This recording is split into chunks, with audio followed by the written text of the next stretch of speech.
தமிழ்நாடு அரசின் பிற்படுத்தப்பட்டோர், மிக பிற்படுத்தப்பட்டோர் மற்றும் சிறுபான்மையினர் நலத்துறையின் சார்பாக தொழில் தொடங்க 25 லட்சம் வரை கடன் கொடுக்குறாங்க.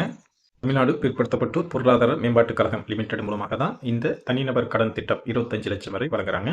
சிறு தொழில் வியாபாரம் செய்ய தனிநபர்களுக்கு கடனுதவி, திரும்ப செலுத்த காலம் 3 முதல் 5 ஆண்டுகள், ஆண்டு வட்டி விகிதம் 7 முதல் 8%, பயனாளியின் பங்கு 5% இருக்கணும். இதற்கான தகுதிகள் என்ன அப்படின்னா, பிற்படுத்தப்பட்டோர், மிக பிற்படுத்தப்பட்டோர், சீர்மார்பினர், ஆண்டு வருமானம் 3 லட்சத்துக்குள்ள இருக்கணும், 18 வயது முதல் 60 வயதுக்குள்ள இருக்கணும், குடும்பத்தில் ஒருவருக்கு மட்டும்தான் வழங்குறாங்க.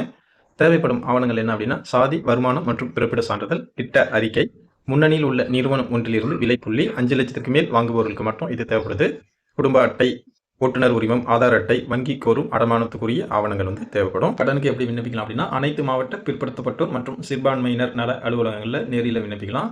டாப்செட்கோ இணையதளமான www.topsetco.tn.government.in இந்த வெப்சைட்டில் நீங்கள் விண்ணப்பிக்கலாம். கூட்டுறவு சங்கங்களின் மண்டல இணை பதிவாளர் அலுவலகங்களில் விண்ணப்பிக்கலாம். மாவட்ட, மத்திய, நகர கூட்டுறவு வங்கிகள், கூட்டுறவு கடன் சங்கங்கள் இடங்களில் விண்ணப்பிக்கலாம். வாய்ப்பும் விருப்பம் உள்ளவங்க விண்ணப்பம் செஞ்சு கடன் பெற்றுக்கங்க. நன்றி.